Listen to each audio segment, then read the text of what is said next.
Okay, we're live now. Okay. But yeah, there'll be two offers. There's one for the $1 trial with 2 months and then all the bonuses. And that'll go out to everyone who's not a member. And then there's the platinum membership offer, which I think was just a heavily discounted platinum membership. And that'll go out to everyone.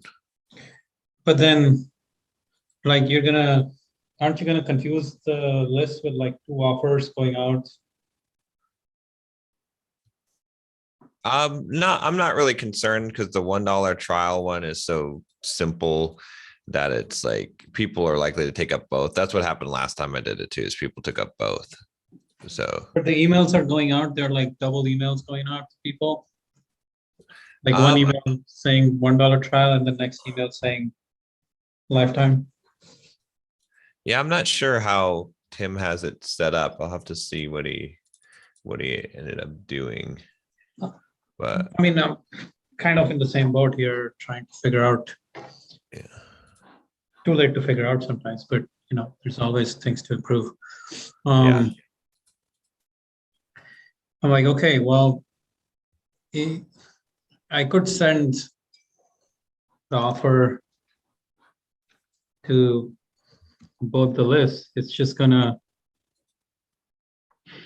I feel like if I send two different offers to two different parts of the list, it's probably gonna do better than trying to send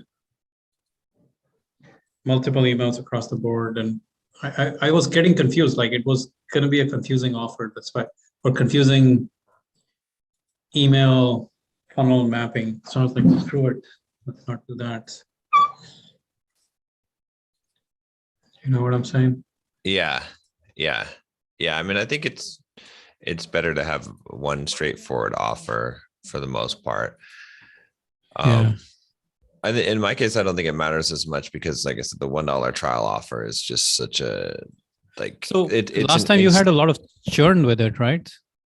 Yeah, but when I look at the overall income of it, it's, you know, when like how much have I made off of that $1 trial offer from last year? Over $10,000. So that's well worth it. That's the Black Friday offer. Yeah. How many members did you get? How many churn? How many did you churn out?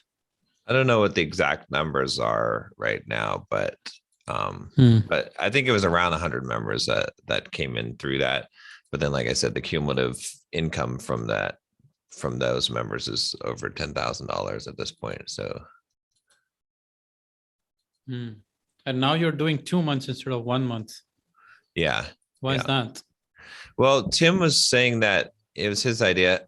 He thinks that it's more likely. He says that in trials that 2 months do better for reducing churn because people will set a calendar reminder for 1 month or whatever, you know what I mean? And cancel, but they're less likely to do it for 2 months. Yeah. I mean, the assumption is that they will actually they'll use it more and find more value in that 2 month period than they will in the 1 month period. Exactly. Yeah. And so they'll stick around. Yeah. So we'll see what happens. It'll be a little bit harder to kind of keep track of or to know how it's going to do for, you know, because I'll have to wait 2 months, but. It's interesting. Yeah. So 2 month trial. And a bunch of bonuses in it, right? Yeah, a ton of ridiculous amount of bonuses. So I think it should sell well. I think I'll do over 100 of them. But how big is your list now?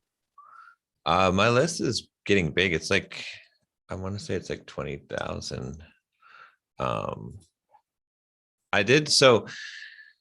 I don't know if I told you this, but I found this awesome way to grow the list.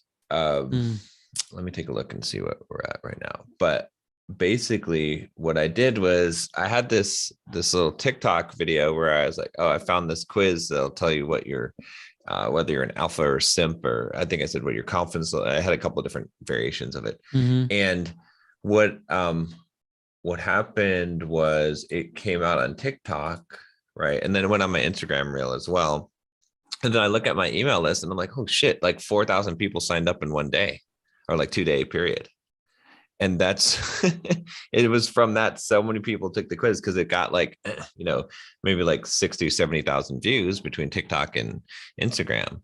So I was like, oh, let me try running this again. So I did it like last week, the same exact thing, and it still got a couple thousand in a couple of days. So let me see what we're at total.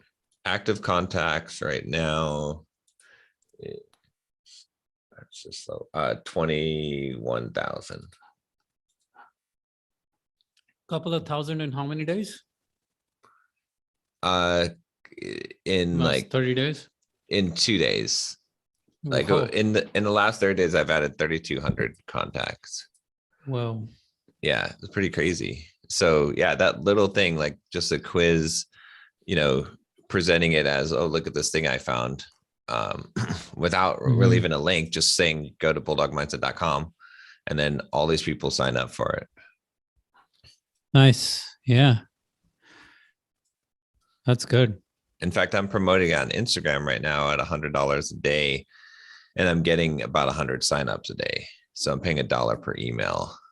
You're retargeting to your own list? Nope. I'm just sending it out.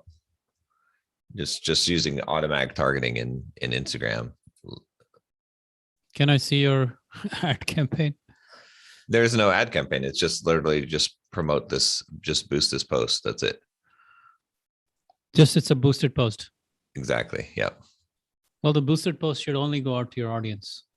No, it goes out. It goes out to, like in Instagram, when you do boosted posts, it goes out to whoever is similar to your audience. Really? Yeah.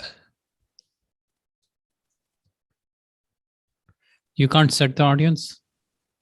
You can set audience demographics. Like there's some controls over it. It's not a very granular control. I think if you go through the Facebook Business Manager, you can run the YouTube ads and do them.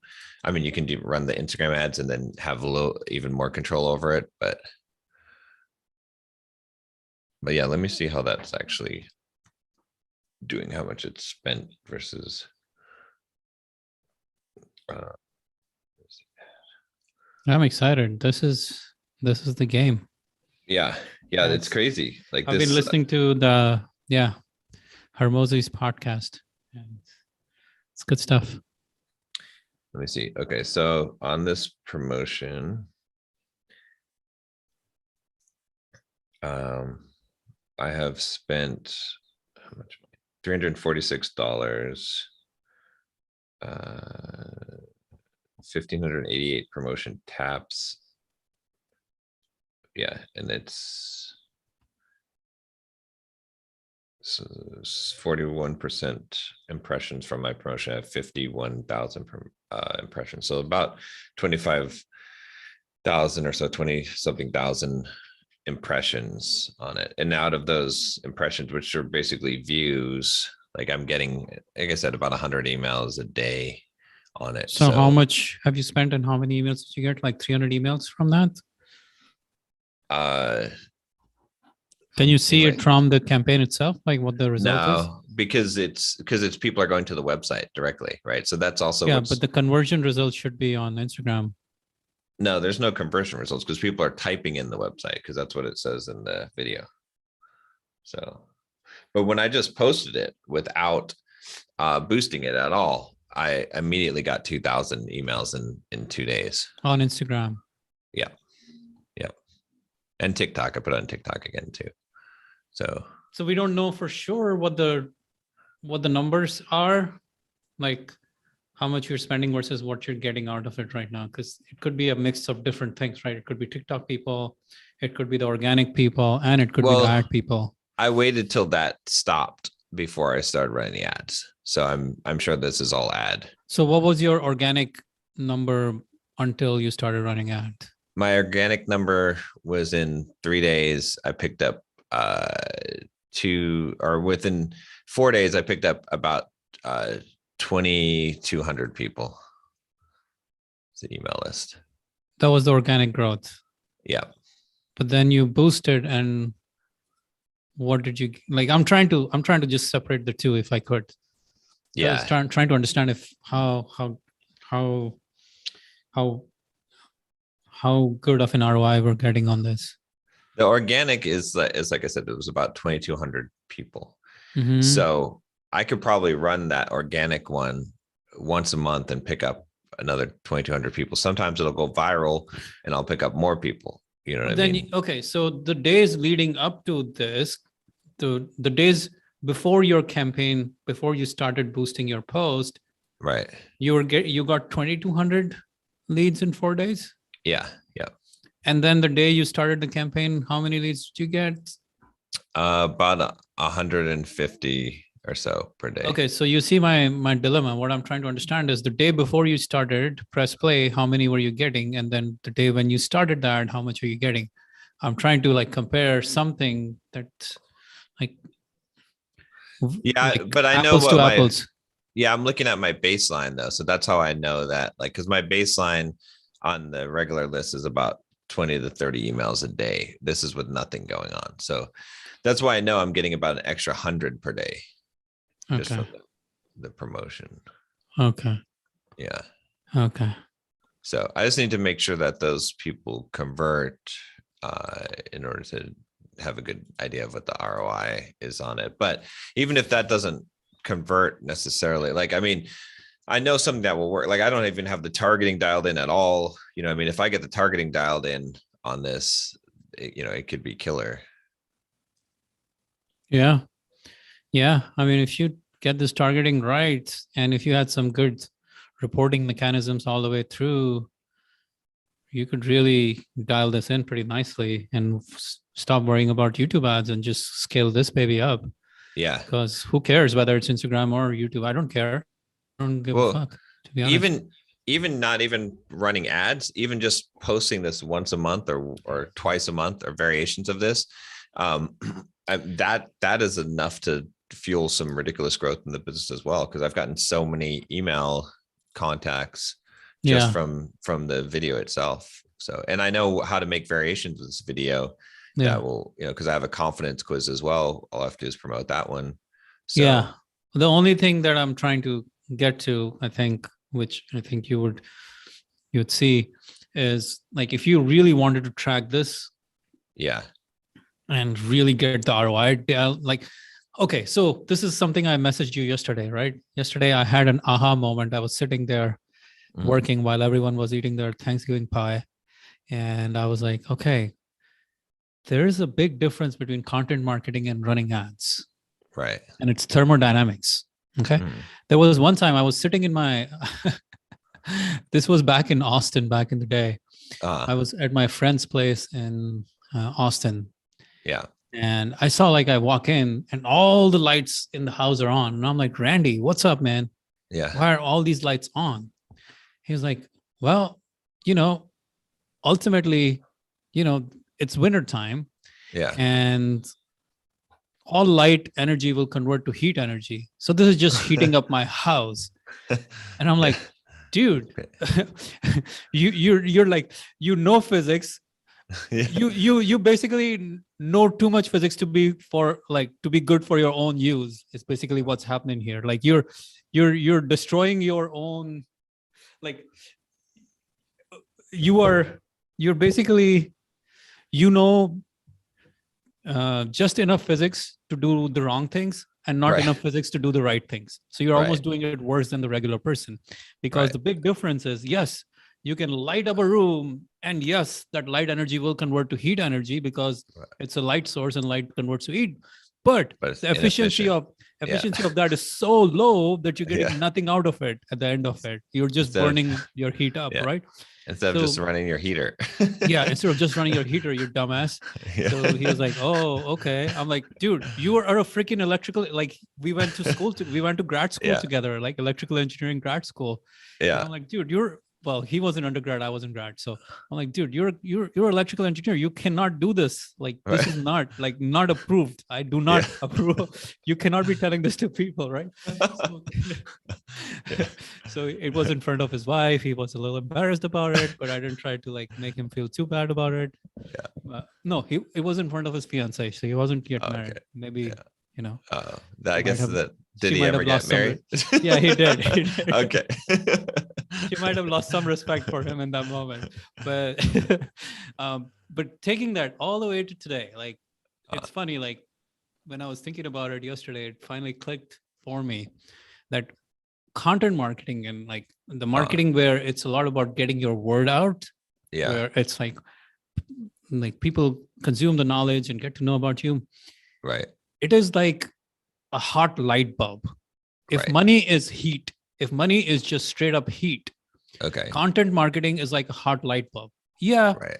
If you're in the vicinity of that light bulb, there is some heat. As in, if you're trying to generate heat, yes, you will generate some heat from that light bulb. Right. It's like the most inefficient source of heat generation compared to if you just turn on a heater. Yeah, there will be some light from the heater, but most of that heat is straight up heat. Right. And that's how I think of ads. Ads are like a heater, while content marketing is like a light bulb. Yeah, or a hot light bulb or a super hot light bulb or something like that, but not like it. A lot of that energy is being wasted in publicity, is in getting the word out, as in giving the free information out there to people who will never buy from you, and they will mostly not transform their life, because free information hardly ever transforms people's lives 95% of times. Right. So I was thinking like, okay, money, if money is heat, then by thermodynamic laws, marketing that doesn't directly generate money most of the times is kind of inefficient in its weights.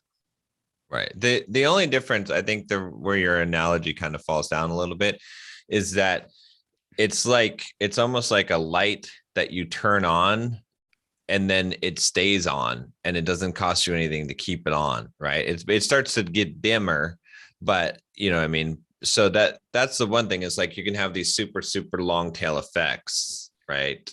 From content. Like, so for example, like take Simple Programmer right now. There's one article on there that got posted like 5 years ago that generates still like 25% of the traffic on the site, you know, like 10 years later. So that thing is just, and so all the money that comes in from that, you know, a big percentage of it is related to that one article from a long, long time ago. But that's the only, otherwise the analogy I think is apt. So yeah, I agree with that. What you're saying there, like, yeah, that bulb will stay on for a long period of time compared to a heater where you'll have to turn it on and off all the time to generate that heat. Right. Which is true. But the bulb is still a bulb. Like the heat will not be as effective as a heater. The reason why I was thinking about it was there were two people that came to my mind who I know are super like killing it like tens of millions of dollars. Yeah. And I know that personally. And they're making money in this like business niche, as in like doing different kinds of business things to grow business, or to even running Facebook ads, things like that, like Facebook ads agencies and scaling businesses and all those things, right? They are hardcore about it. They're making tons of money. But when I went and I was like, this guy is really smart. I want to listen to more of what he says because I love his stuff. And I'll tell you his name off site. Okay. Or offline. I'm like, I want to learn more about what he does. And I'm like, I'm looking on the part. I go to Apple iTunes and I'm like, okay, he must be there. Okay. Like 2 episodes. Yeah. There's nothing. Right. Then I try to go find him on other channels. Right. Like, there's very little information except the guy just is like, so when you listen to him, he's like, okay, makes 110% sense. The guy gets it. It's so good. And I've applied his principles over the last year and a half, and it's definitely made me a lot of money. So I know it works. So it's like, I was thinking about it. I'm like, this guy just doesn't spend any time or energy on any kind of publicity whatsoever or any kind of content.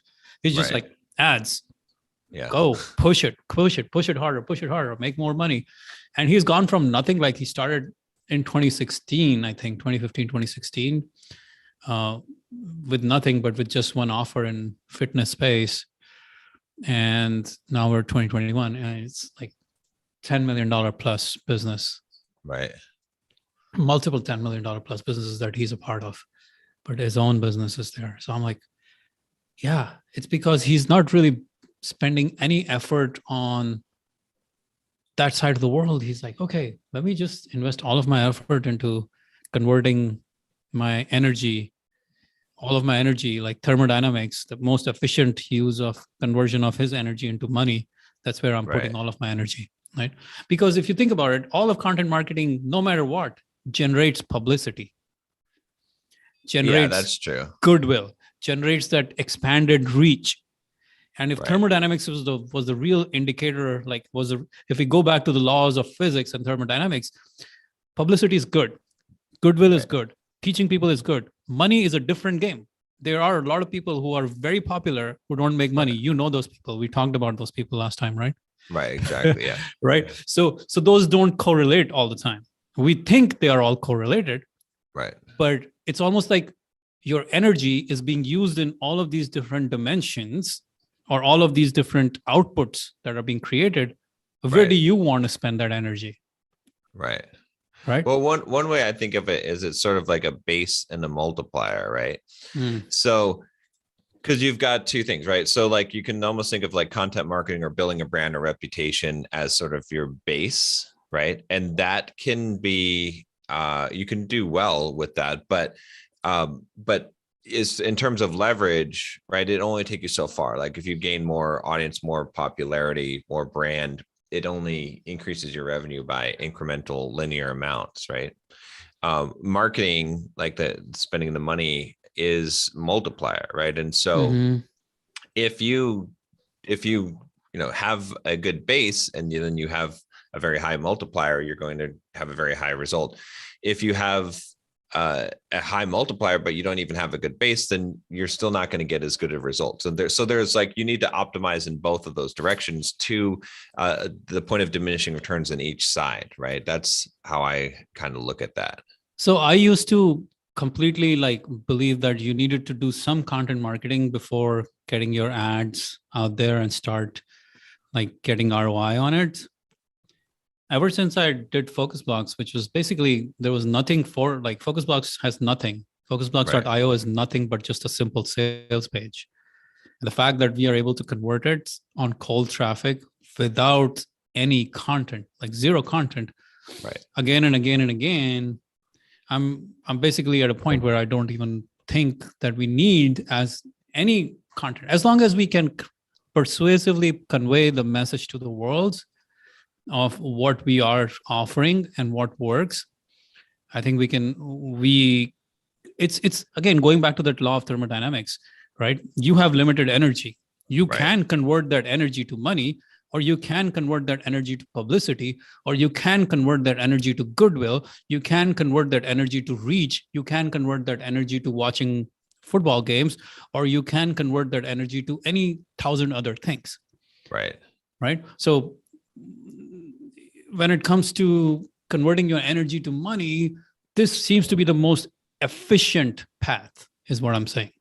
Well, the one thing I think that changes it slightly with that equation is that so think of it this way, right? So advertising, the way it works is it's a number of exposures, right? It takes an average of 7 exposures before someone buys a product, or and so if you look at it in terms of the dollars you have to spend on advertising, if you have some content marketing and people have already seen you once or twice, right, then you're saving yourself money on ads, right? Because it all comes down to the same exact thing, which is is how many eyeballs do you get on things? That's what really, whether you're doing content marketing. And so which is more efficient for generating those? And the content marketing side of it says, okay, well, here's kind of you make an investment, you get a long tail growth on this, but there's also like a almost gambling factor to it because you can't predict it. Whereas the paid advertising is more of okay, this is a guaranteed, that you're going to get this exposure, but you're going to pay for it. And when you stop paying for it, you're going to stop getting the exposure. So yeah, no, you're right about the fact that, you will get leveraged results from content marketing. And what you're talking about is retargeting. Basically, people who have been exposed to you, you reach out to them and it's amplified. But also the idea, like to add to that, the idea that you don't necessarily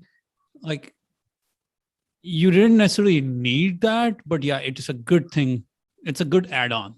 Right. Like you can start from scratch on cold audience and still blow it up. is what I'm Yeah. trying to say, right?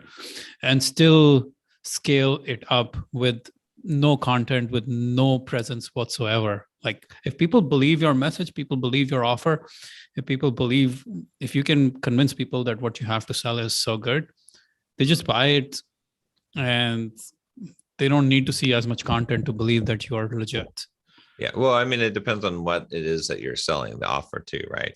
So, for example, like if you're selling like a dream, right, an outcome, like personal development stuff, right, that requires a lot more credibility to sell, right? Because people are buying it because one, they either believe like you that you have the ability to get them this outcome, or they want to be like you. They've figured out that like if I do the things that this person does, I want to, or I like this person. I have an affinity towards this person. I'm just a fanboy. I'm just going to buy whatever they're selling because it's what they're selling, right?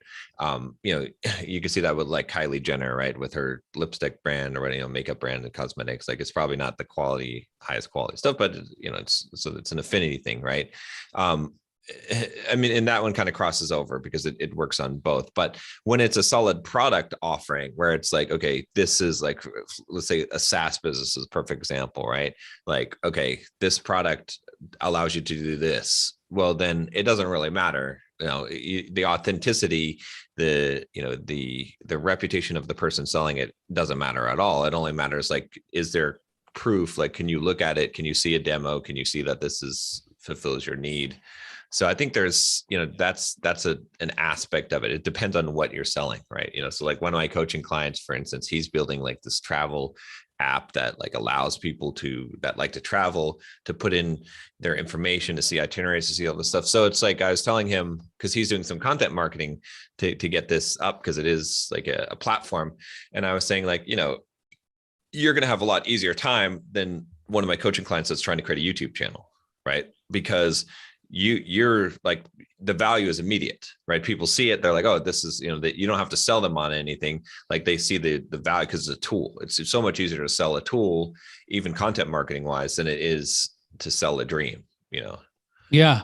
Yes. But if you look at your Facebook ad feed today or your Instagram feed, and you notice the ads, you'll see quite a few personal development ads scrolling, and you'll repeatedly see them. I've installed. I only see your ad over and over again. You've got an upside down one now, where it's like your head's upside down.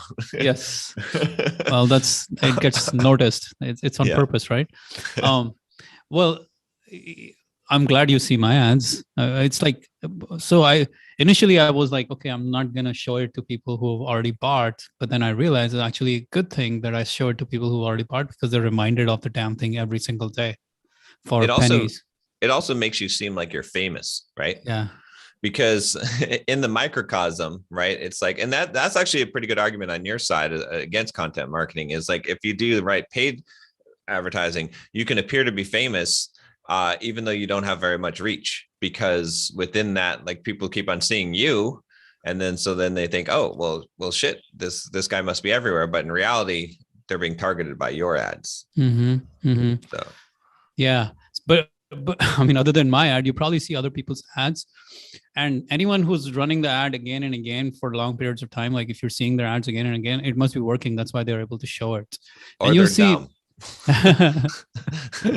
Well, usually if you're dumb, you'll run out of money. At that point, it didn't work, right? I mean, you could be dumb with a lot of money too, or a corporation. No, most of the times, probably not. Most of the time, I have some coaching clients that are dumb with a lot of that are running ads that are not profitable ads. Yeah, but for how long before it just runs out, right? Before eventually they hit a problem. So you'll hit a problem, but you'll see often I have seen enough ads in my feed and seen people selling personal and bought stuff from cold traffic again and again in all different dimensions, that I'm like, okay, well, yeah, it does. I don't know. We're going down this rabbit hole, but I guess the reason why we were starting down this track was the idea that there is energy that we're spending expending in our efforts every single day, and how can, like, if laws of thermodynamics were to apply to our energy as well, then how can we best kind of use it to get the most? Because you already know you have a proven template now that's working, like Right. for your organic content or for like that quiz or whatever it is. Dude, why wouldn't you blow it up to like if you're getting $1 lead or something like that, crazy like that, I would say tomorrow or today you should target it to Tony Robbins fans between the age of 21 to 30 and see what results come out of it for the next, like within the next 10 days. Like how many signups do you get into the Bulldog mindset? Track it. Yeah. Tony Robbins fans, David Goggins fans, like there's so many like verticals you can find inside of of Facebook and Instagram targeting. Tony Robbins, a big one. Tony Robbins is probably the easiest one you can go after right now and scale, like get a lot of leverage out of that. Well, now's not a great time to like do that. Like maybe in a few weeks. You mean after Black Friday? Yeah. Yeah. Yeah. Now it'd be kind of hard to get the real data right now, but you know. Are you worried that ad costs are high? Is that why you're saying it? Or no, because you just have like, if I'm looking at how many people sign up, you know, I mean, like it's going to be harder to get a baseline right now. Like to see the difference. In the dashboard, you'll see the buyers. In the Facebook ad dashboard, you will see how many people are buying. No, you can't see that from, it's not gonna not from these ads, because people are typing directly into the browser. You see what I'm saying? Why can't you make an ad that puts a link there then? Like whatever you're saying, just say click on the link. Well, I mean, it's got a link as well, but it doesn't matter, because like when I ran this as not as an ad, but just as a post, it had no link to it because you can put a link there. And I got thousands of people signing up because they were signing up just by typing in so I already know what the behavior is. You see what I'm saying? So you won't be able to quite track this, but you can track it if you have sort of a sandbox environment where you, like, if I use the bulldog.me domain, like I make a new ad, I make the bulldog.me domain so that I know that only people going there are people that have come from, have seen this. And then I run the ad there, and then I just see, okay, how many people come here, how many of those people buy. If I set up some tracking to do that, to create a sandbox, then that would work. Yes, but if you just had that ad, like that video set up with a link, and you just pushed it on Facebook through the Facebook editor, ad Facebook business portal and the ad manager, and you push that post, the video post with the link in it through the ads, then you don't need, as long as you have the pixel installed, it will report how many people are buying within the first 7-day period of joining that list. Because people are manually typing in the address, so it will have no way of tracking it. That's what I'm saying. Don't do that. Like you say, hey, do you want to find out? But the whole effectiveness of this is that people are manually, because it's more organic looking, right? It doesn't look like an ad. It's not like click on the link. It's like you can go to this website, right? You'll have to like look at my Instagram. Actually, maybe you'll understand it better. Yeah, watch the video, because it sounds very organic. It's more like, oh look, I found the site. People don't even know that it's my site. You know what I'm saying? Like I found this quiz. Okay, let me take a look.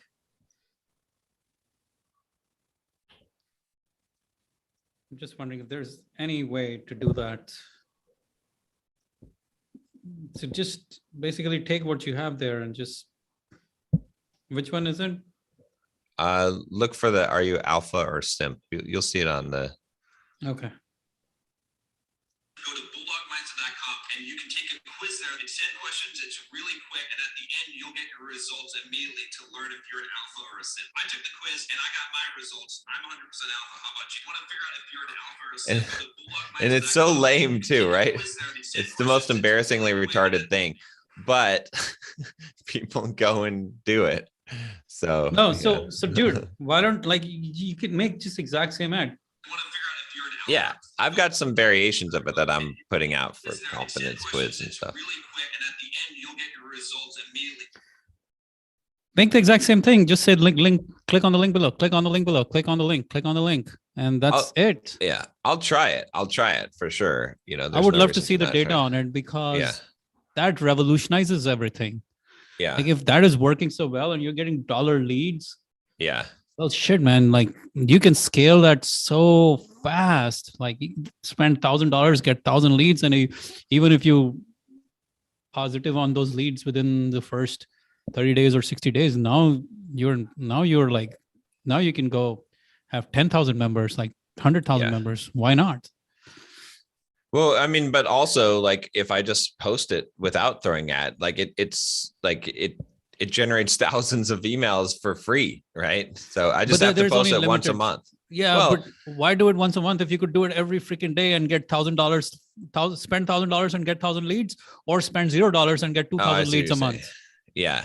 Yeah, that's Right. true. Yeah. I mean, I got to slowly scale it up. I got to sandbox it so that I can see that it's profitable as well, because some of those people might be more on the tire kicker side, right? Yeah, you will. That's the only way Yeah. you'll find out, right? So I've also got to fix the funnel to handle those cold leads, because right now that funnel's a little too long. So I've got a task for my copywriter to look at A/B testing that funnel to see, because we're getting a 5% conversion rate from YouTube, but I don't know what the conversion rate will be from these leads. 5% trials. Yeah. And now I'm immediately getting signups. Like when I did this, I got like 5-6 people a day that just immediately bought, just from signing up for the email list because they're exposed to the website. So, Right. so You're right. definitely- You're 100% right about the fact that you have to Yeah. get the funnel dialed in. Yeah. Like, but you'd be surprised how quick that happens once you say, okay, that's what we're doing. Yeah. And let's optimize this because we're going to run ads to this page, and let's optimize the email backend. And it's a good thing because you don't want to expose Facebook.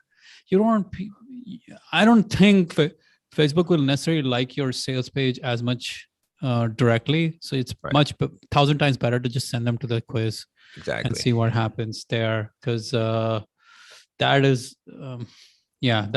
so the quiz is a bridge. It's a perfect bridge for what you're trying to do. Hey, try your own. You should do this, right?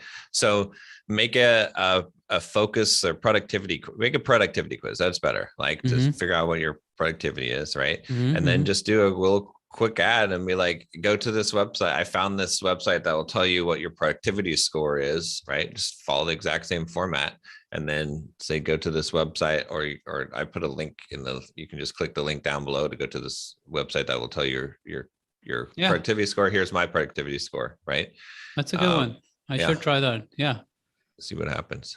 Yeah.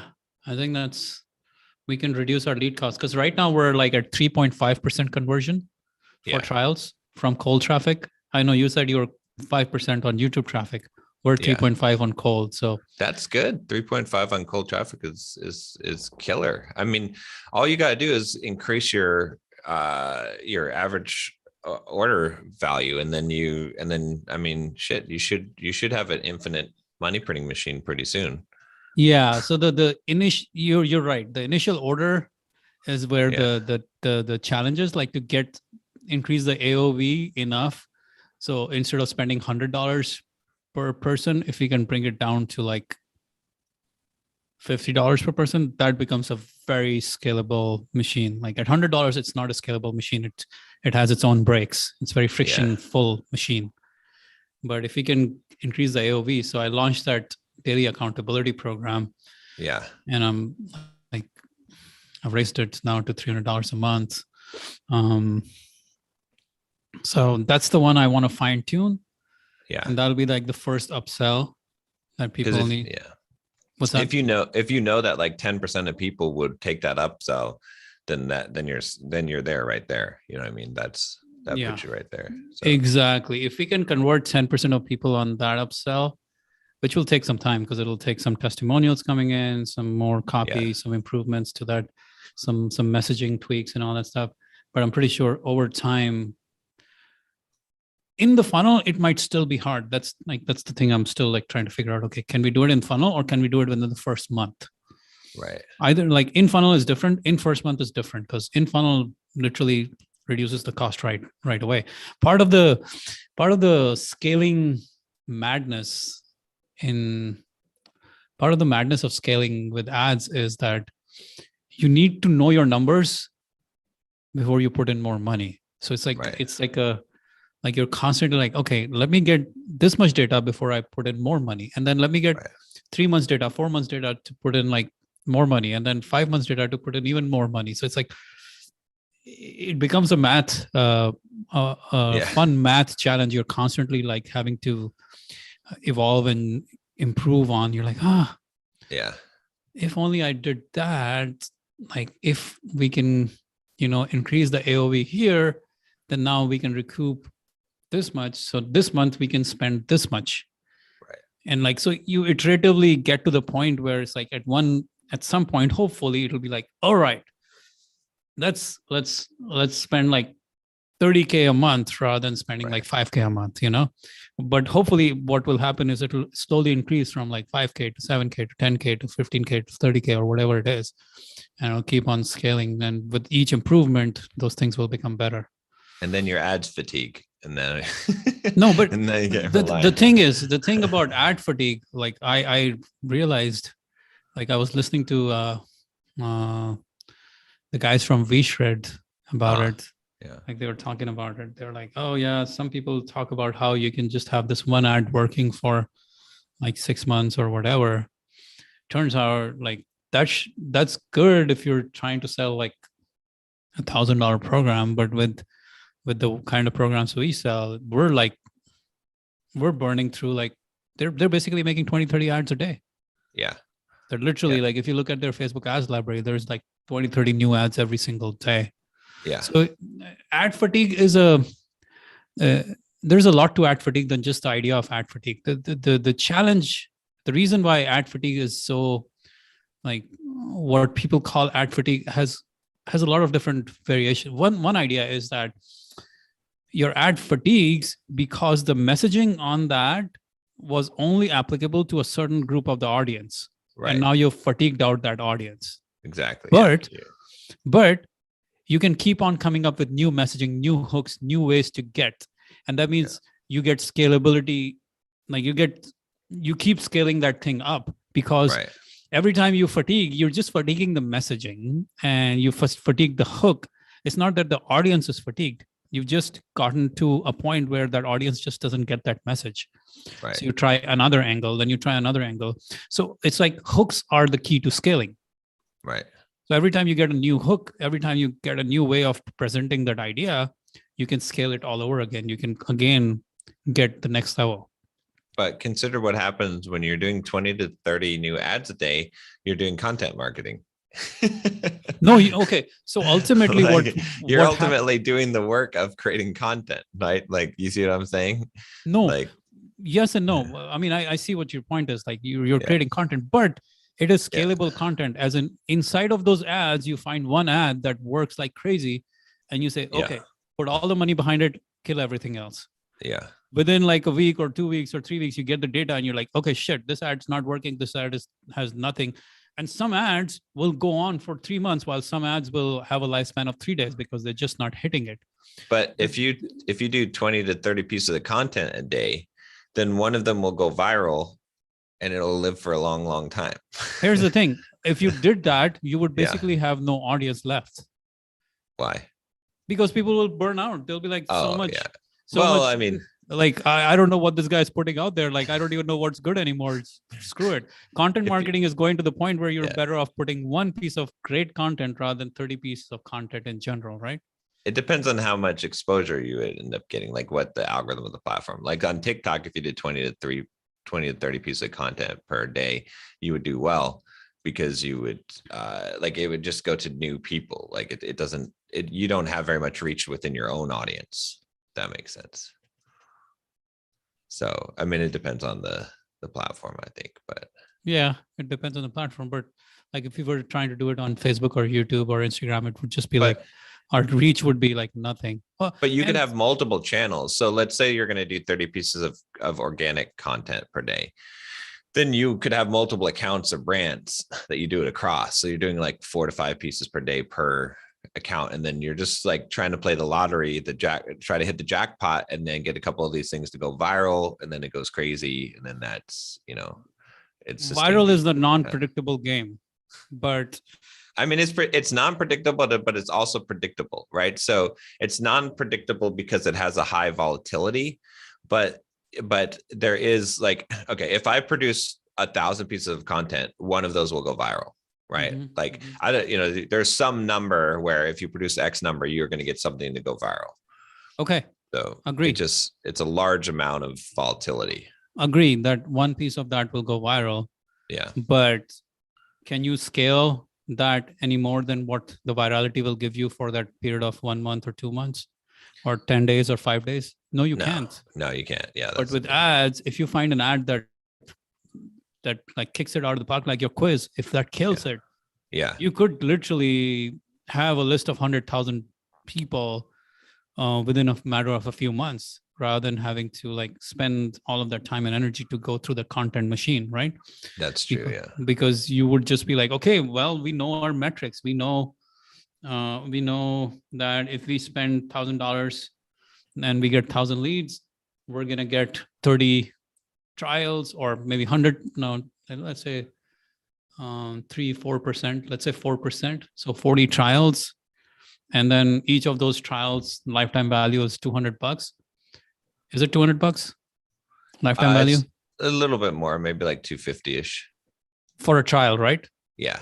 Okay, so $250 for the trial is the lifetime value. If you get 40 people, that's $10,000, right? Yeah, that's true. Yeah. If you get 30 people, that's $7,500. If you get 20 people, that's $5,000 lifetime. But within the first month, let's say 40 people, 7 trials, and then the next month you get. I mean, Well, it's a function of like how the lifetime value and what is the CAC, like what's the CAC payback period, as in how much time do you need, how much time will you have to wait to recoup the cost of acquiring the customer. well, the lifetime value also might depend on the acquisition source too, right? That is so, true. I mean, it certainly does to a degree. I don't know how much of a degree. So that's the other kind of variable. That is true. That is true. It might go down. It might only be 200 and not 250. Right. The other side is like, would you need 2 or 3 months to recoup the cost of that $1,000 that you spend? Probably not, because when your first billing is $7 in the right away, and then the next billing is $30 or $40 a month later. Yeah. Yep. Yeah. And $40. what percent of trials convert to a membership after first month? 50%. 50%, right? Yeah. So if let's just say 40 people out of the 1,000 people, 40 people signed up for the trial, that's $280. And then 50% of them became a customer. That's 20 people at $400. That's $800, right? Right. So within a 30-day period, you basically broken even. 800 plus 280 would be $1,000. Yeah. Yeah. And now you have these theoretically. I'm just giving like very broad, like almost achievable. It's not that far. Like, no, I think it makes sense. Like that should be how things should be able to play out. I'm actually giving it from my own personal experience. Like, I'm not trying to throw up numbers that don't make sense. Like, this is real. Right. I have 3.5%. You're at 5%. You're also putting them through a gate, which qualifies them. The quiz is a qualifying gate. So that should improve the conversions a little more than what I have, which is 3.5% without any qualification. They're just coming to a sales pitch and, jumping on a trial right there. So you have a little better gate or more qualified audience coming through that. So in some ways you might have better conversions. But yeah, I mean, if you get 3 to 4% conversions, you could be breaking even at $1 lead within a month, within a 31-day period. Yeah. Yeah, no, I think so. That's true. And even if it was break even too, like you said, I mean, if you build up a list of 100,000 people, that in itself is a ridiculous asset. I mean, if you do a launch of some product or promotion to that list, you're gonna make a lot of money from that. So so it's like 1,000 people. If you just like, you can start with $20 a day and then see that 20 leads are coming in, and Yeah. Well, after a week, you have spent $150, 100 leads came in and 2 people bought. Now you know, okay, or 3 people bought or 4 people bought. Now you know your Right. conversions and you start scaling it up slowly, one step at a time. And you keep monitoring your conversions on the back end. And once you get through 1,000 trials, you will have pretty solid understanding of your numbers, or Yeah, that's 1,000 true. emails. Yeah. Yeah. Right. You go through 1,000 emails you've acquired, 1,000 leads you've acquired, and you know you've gotten 30 or 40 trials and 20 customers. Now you know. Yeah. Now you have a lot clearer understanding of what's going to happen the next go around, so you can spend a lot more. Yeah. No, that's true. Yeah. So I should come up with a quiz and do some. I think you should. The quizzes work really well. You know, Yeah. here's something else also that's really interesting. Simple programmer revenue has been going up quite a bit. The only change is that Tim started sending daily emails to the simple programmer list. And That's what Josh was doing. And you know what happened is people are just buying full price products. They're just coming in and buying the full price product. They're not even taking discounted. Huh. Yeah, it's pretty crazy. So, but that's what Josh was doing, right? Yeah, at one point he was doing it, and I don't know if it. I think it fizzled out at some point. Yeah, it did fizzle out. That's why he stopped. Yeah. So.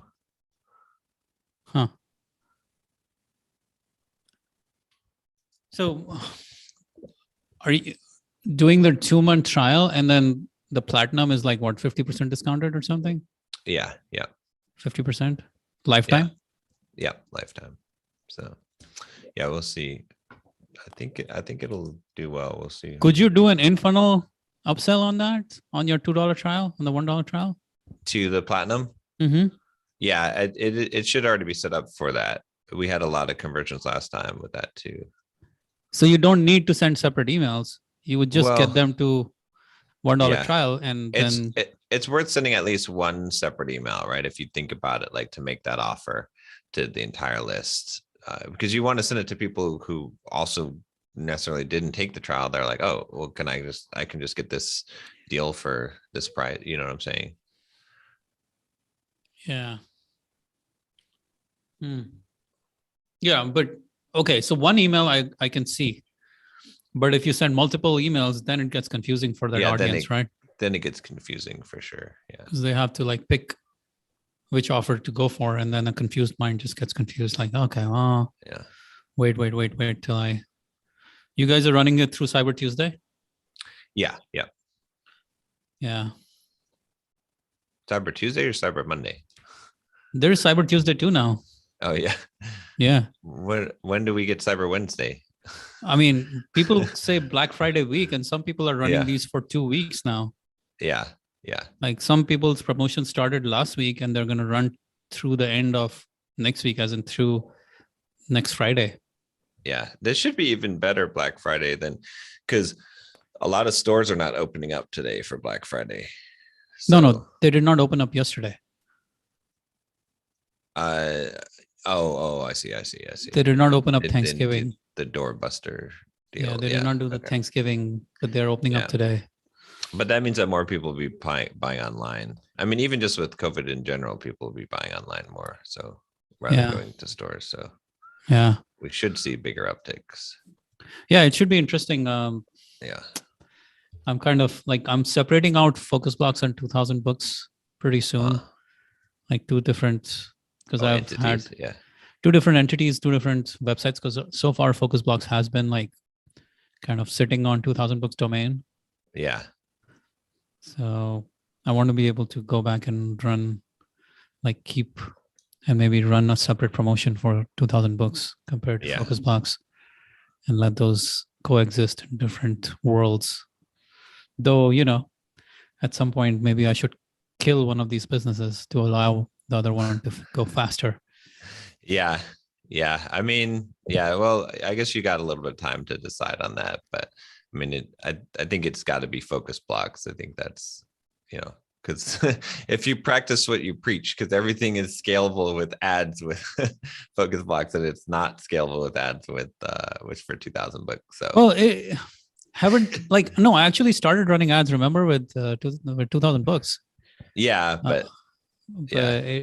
It's and the Entrepreneurs Book Club and Entrepreneurship Book Summary Pack was initially where I started running ads last January, February, or something, maybe Yeah. March. So yeah, it's just not just scalable with ads, but scalable as a business model, Yeah. right? Almost to the point where 2000 books requires me in a very heavy way. Exactly. Well, focus blocks require me as a marketing mind, not the operations or the product fulfillment mind. Yeah. So that way, yes, focus blocks is the real scalable business, while 2000 books needs me through and through. Oh, I'm bringing on someone I got to hire already. Yay. Yeah, for the project manager. Someone who actually watches, I won't say names, but has been watching the Entre Programmers for 7 years. All right, cool. In my content. So that'll be, I think that'll be really good because this person understands like my business thoroughly, like in where it's been. So that's going to be good. Let me see. Is his first name Josh and last name Earl? No. Is it Derek? but I think it'll work out. Yeah. So we'll see. But, is he like your project manager, left hand, right hand guy? Yeah, I'm going to be project management and then and a bunch of other tasks like YouTube research and things like that. So yeah. Nice. That's good, man. Do you feel he's like a little more organized and more methodical and more systematic than the other guy? Yeah, for sure. So have you I was just reading the book Who by Jeff Smart. Yeah. It's a whole hiring methodology, but the first part of it was very useful. What they talk about, just giving like when you're hiring someone, like just giving them a scorecard of these are the expectations, these are the things, these are the deliverables I'm expecting within the first 3 months, right, from you to make it to this is your job. Yeah. And clarifying it. And as I was looking at it, it's like something we define the role, but we don't necessarily always define the outcomes for people. Right. Exactly. Yeah. Right. We define you will be the operations manager. You'll be taking care of operations on the back end for YouTube and podcasts and all the operations with running an online business. But if we just defined more clearly, in 3 months, I expect you to do this. Right. It's a little bit easier, clearer. So it's a good book. I'm still going through it. Okay. Yeah. I'm going to have to take a look at that. But yeah, I've got a plan of coming up with most of the, and it helps because I've already gone through this kind of once now. So I have a real good idea of exactly what I'm expecting. So yeah. If you know the clear outcomes, it's like you would think, why wouldn't we all start there? But apparently, we don't. Yeah. It's almost like you apply the basic principles to any part of the business. Yeah. Yeah. So you still planning to do YouTube ads? Eventually. And now I've got like this other thing that I'm looking at, right, with the quiz. So I want to test that out and see what I can get going with that. And then, I mean, my biggest priority right now is getting a project manager person on board and getting that working. So yeah, I can see that. Yeah, I mean, even are you back on TikTok or no? Yeah, not yet. I am. No, I'm back. I've got like 40,000 followers. Oh, they didn't give you back the original account? No, they didn't give me back the original account, but it's fine. I have a new account with 40,000 people. So wow, how did you do that? Within a month? Yeah, just posting the videos just like we were doing before. They're a little more tame, so the growth is not as viral, but less risk of getting the ban hammer. So you basically took the old videos and put them back up without the bad ones. Did new ones. I mean, some old ones, some recycled videos, but mostly new ones on there. So yeah. So Instagram doesn't have problems with the kinds of videos, but TikTok does? Yeah. Isn't that weird?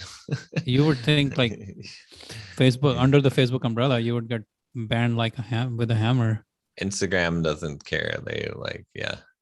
So I think the problem is what happened with TikTok. The reason why this is TikTok is so strict is because TikTok got a major fine and lawsuit because they had a bunch of underage, people under there, so under 13, and they were exposing them to adult content, right? So they got some major fines. I forget exactly how much it was, but it was huge. And then so they like had to go and verify all accounts to make sure that of age requirements on accounts. And then they also basically eliminated all adult content on TikTok, anything questionable, because they can't, they're already operating on a very, they almost got banned from the US already, right? So I think that's where they're at.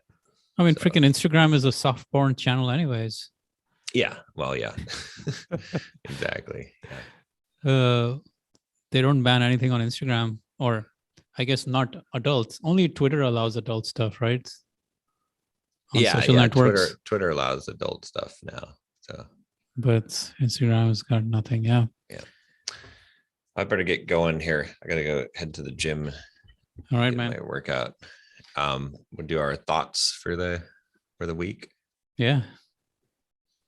Let's see. Well, mine is pretty simple, which is the secret to business is find something that works and then just keep on doing it over and over again, right? Whether that be scaling it, or, whatever, like you just have to find something that works. And, the good example of this is like, and is like with the stupid quiz thing, right? I'm doing all this stuff, right? To try and like grow content marketing and stuff and grow the email list. And then one dumb video about a quiz produces 50x the result of any other piece. So it's like, okay, so just do more of that, or put money behind it, or whatever you can do. Like, that's what to do. So you just got to find one thing that works. That's the key to business. Because once you find one thing that works, now you can make money, as long as you can figure out a way to scale that. So, yeah. I've been thinking a lot about it, especially during this kind of holiday period. It's like proximity is power.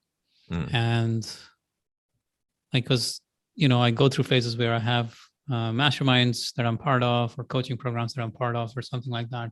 Yeah.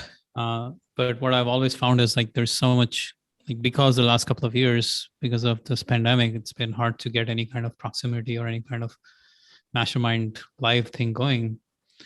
I'm like, those are some of the most like hyper growth experiences that I have, like, especially just hanging out with people and them giving you one tactic, one idea, one thing that just is like so powerful. So it's like one of the things I always think about, or I've been thinking a lot about, is like paying for proximity, because it pays back dramatically. So you can find people who are playing the next level game, go pay for it, and you can take your business to the next level very quickly compared to trying to figure it out by yourself. Yeah, that's a really good point. I mean, that's the whole thing with like coaching and, paying, like it's well worth usually paying that amount, because it's not just the advice you're getting, it's the connection that you're getting as well with that person. Plus just being around and seeing how that person thinks, they might not even give you specific advice, but just seeing how they think is extremely valuable. So if you have a minute, I'll give you the example. And Sure. The reason why this came up in my mind, I was listening to Alex Hormozy's something he was talking about one time. He was like, when I joined Russell Brunson's ClickFunnels, he joined his Inner Circle mastermind, back in the day, maybe 10 years, I don't know, 5, 6, 7 years ago, when ClickFunnels was just starting out. And Russell was like charging 30, 40, 50K for that Inner Circle. And that's all Hormozy had at the time. Yeah. He literally put all the money, all the cash up front into the damn Inner Circle, and shows up in his beat up Honda or Toyota Prius with broken door and shit like that at the event. Right. And one of the things that changed his business trajectory forever, he had a conversation with Russell, and he told Russell what he was doing. Because until that time, what Hormozy was doing was he was running like 5 gyms. Mm-hmm, yeah. And he was running like all of his own gyms, and he was kind of making money, but kind of going broke. Right. because he was trying to grow his own gyms and like going crazy, spreading his effort in all these different directions and making a lot of money, but not really putting any kind of like he was not, yeah, whatever was not working was not working. And Russell was like, dude, you have a skill level 10, as in you know how to sell. You're Right. like, you know, you're a skill level 10, but you're an opportunity 2, so you cannot Right. grow. You're in the wrong opportunity space with some great skill. You need to Right. stop trying to run your own business or running your own gym, because that's not the opportunity. That's like does not have scale. And you need to teach people how to get customers for gyms, because that's Right. your core skill. And that's where it's opportunity 10, not opportunity 2. Right. And as soon as he made that switch, he went from like making whatever money, like being almost dead broke, to making like within the year getting to over $1 million a month, Right. Yeah.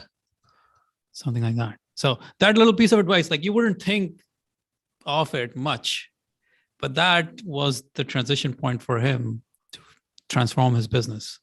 Right. Yeah. Right. Just a little thing like opportunity, change the opportunity. Yeah. Yeah. That's true. So proximity pays big time. So for all those who are listening, who are entrepreneurs, but they're like, I'm trying to do it by myself. It's a dangerous path, because it's just, you know, you could be like Hermosi. You're like, yeah, I'm just trying to do it by myself and I don't know what I'm doing wrong. Well, you may never find out.